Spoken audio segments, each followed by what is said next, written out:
Guten Tag, here's die Frau Walker, and in this video we're going to go over numbers, cardinal and ordinal, dates, and times. So let's get into it. This is going to be a little bit of a longer video, so if you need to pause and take a break, please feel free to do that. Okay, so first things first. These are cardinal numbers, and we've already gone over these, but if you want to review, please feel free and make sure that you've got these down. All right, next is how we actually use cardinal numbers when you're looking at school supplies. So if you see this guy right here, that's called the Eurozeichen, and that is like we have our dollar sign that looks like an S with a line through it. This is the Eurozeichen. So this shows us that we're working with euros. And it's kind of interesting. Take a good look at this screen here. Do you see that instead of a period, it's got like a little comma? This is how Europeans, more specifically Germans, draw their euro and cent amounts with their currency. So when you're buying something, you see that it's 1 euro, comma 54 cents. All right, so that kind of shows you, and look at those prices. Those are a little bit different than ours, right? They're not all like down to the 5 or down to the 0 or rounded up or rounded down or like that 99 thing. They're all over the place when it comes to different kinds of prices. That is the mark of a society that doesn't care so much about capitalism. Don't get me wrong, though. Germans still are a very capitalistic society. They love to collect their things too. So, all right, let's get into ordinal numbers. Ordinal numbers focus on telling you in what order things happen. So the reason that we would use ordinal numbers is, like, for example, if we're talking about dates, like for example, I was born on the 3rd of March. So you would say dritte März, right? And you can see there's some difference in spellings here, but mostly you're just adding a TE to the end of the number. Just like we don't say oneth, we say first or onest. I don't know how you would say that in English. We do change the word from one, that's a cardinal number, to an ordinal number first, right? Second also sounds a little bit different from the word two. Third sounds different from the word three, but when you get into 4 and up, then you hear fourth, fifth, sixth, right? We have an ST ending, we have an RD ending, we have an ND ending. It's kind of nice because in German, it's all just TE, so it makes it really easy. When you get into the big ones, though, take a look right here. Do you see how it says the 20th right here? Now we're adding an STE on anything that is double digits from 20 and up. Okay, so anything that is 19 or below, we can just keep the TE. You can see all that here, okay? I'll give you a second to pause and make sure that you get that pattern down in your notes. Okay, so let's talk about dates and times. The first thing we're going to do today, or I'm sorry, the big thing that we're going to do in this lesson is really dial in how to speak about time. And we ask by saying wie spät ist es or wie viel Uhr ist es. Either one works. Most Germans really just stick to wie spät ist es. Wie viel Uhr, how much of a clock is it, is a little bit of an old German saying. So wie spät ist es works just fine. And formal time that is very specific down to the minute, used for schedules and talking about when we're doing things, that is a very simple sentence. You just simply say it is, es ist. You say the hour, whatever that number is, just any cardinal number. So like maybe it's 5, so you say es ist 5 Uhr, which would be it is 5 o'clock, es ist 5 Uhr. And then if there's any kind of minutes, then you add those minutes. If it's simply just 1 o'clock, then you can say es ist 1 Uhr. Or Germans also say es ist eins informally. Formally, they will say es ist 2 Uhr or es ist 12 Uhr. Okay. When it comes to informal time, there are some other words that you're going to need to know. So very simply stated, formal time is es ist, the hour plus the word Uhr, and then the word and then the number for the minutes. Very simply stated, that's formal time. The more difficult kind of time is the informal. And unfortunately, like you probably guessed, Germans use the more difficult way to say time more often than they do the formal time. Okay. It doesn't matter though. It's not like you're talking to your superior or whatever. You can say formal or informal. It's your decision based on how you normally speak about time. Like, for example, I always throw my husband under the bus. He rarely ever speaks in very specific minutes. He'll look at me when I say, hey, wie spät ist es? And he'll say, 6:30, when really it's more like 5:34. And I want to know the exact minutes, right? Okay, so let's take a look at all the different kinds of words that you're going to need. There's 9 Uhr, if it's exact up to the top. 10 nach is going to mean 10 after. Viertel nach means quarter after. 20 nach is a possibility.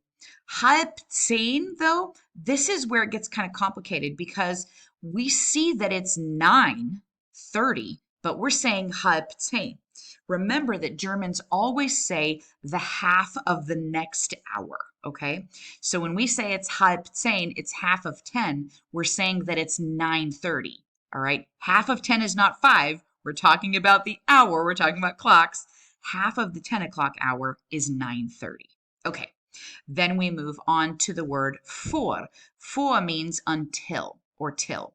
So 20 vor or Viertel vor or 10 vor, maybe even 5 vor, 5 till, right? You just have to remember what you're going until, right? So it changes from 9 to the 10 because it's 10 vor 10, which would mean 10 to 10. So let's do that one more time. So it's just Uhr if it's up at the 0. 10 nach, Viertel nach, 20 nach. You could also say if it was at the 5, 5 nach. And then we have the halb. Halb of the next hour. 20 vor, because it's 20 till. 20 vor, Viertel vor, 10 vor, or if it was at the 11 right here, they would say 5 vor.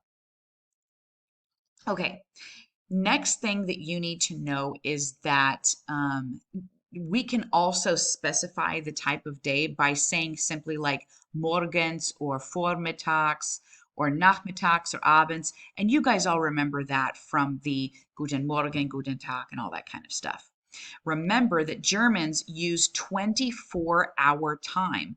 So right here you can see that they don't say 8:30 p.m. They say 20:30. Right here, that would be the formal version of that. 20:30 would be 8:30 p.m. because it's adding 12 hours. We use 24-hour time. We don't call it military time like we do in the United States because everybody uses it. It's not just the military, right? So it goes from 0 o'clock, which would be midnight, to 23:59, which would be 11:59 p.m. And then when it hits midnight, the day starts over again. All right, so if you're ever confused just when you see these kinds of hours, like right here, you see 18:45, just minus 12 and you'll get 6:45 p.m. Okay. Oh my gosh, look at that. Did you guys see that? I said dot. It's not 2 dots like this, like we normally do. It's actually just one bottom dot. Isn't that interesting? So 2 different ways of writing numbers, very opposite from ours. So the euro uses a comma instead of a period, and time only uses 1 dot instead of 2. Interesting. All right. So talking about those days, we're hopping back to the ordinal numbers where we're saying things in order. That's why they're called ordinal numbers. You're going to need to know those because we want to be able to talk about dates. Like, for example, if somebody says, Der wievielte ist heute? Which means, what's the date today? Der wievielte ist heute? We would say, heute ist der, and if it was this right here, we would say, 23.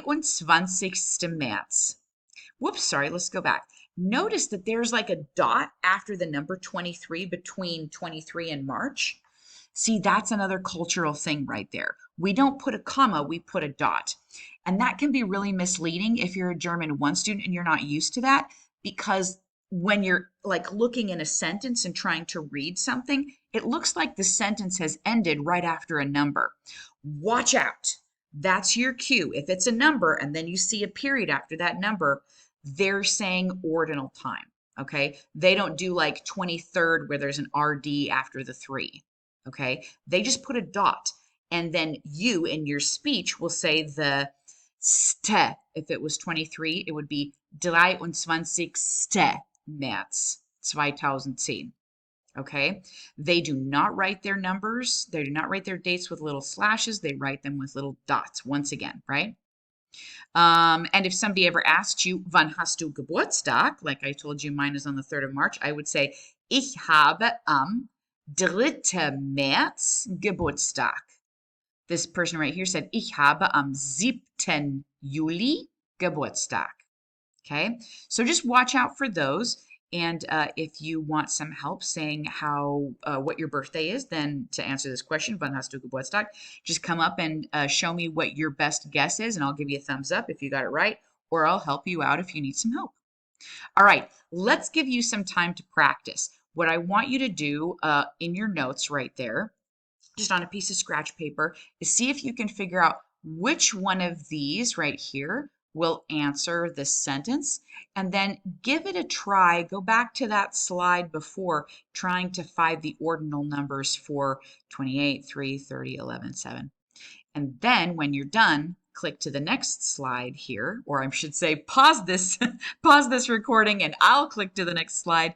And then when you're done, you can see the answers. All right, here they come. 3, 2, 1. How'd you do? Did you get them right? Check your spellings, check which ones you circled. All right, prima. Oh, we got through a big lesson. Okay, don't forget to pause, repeat, go back if you need to catch up in your guided notes. And if you have any questions, come visit with me. Auf Wiedersehen. Tschüss.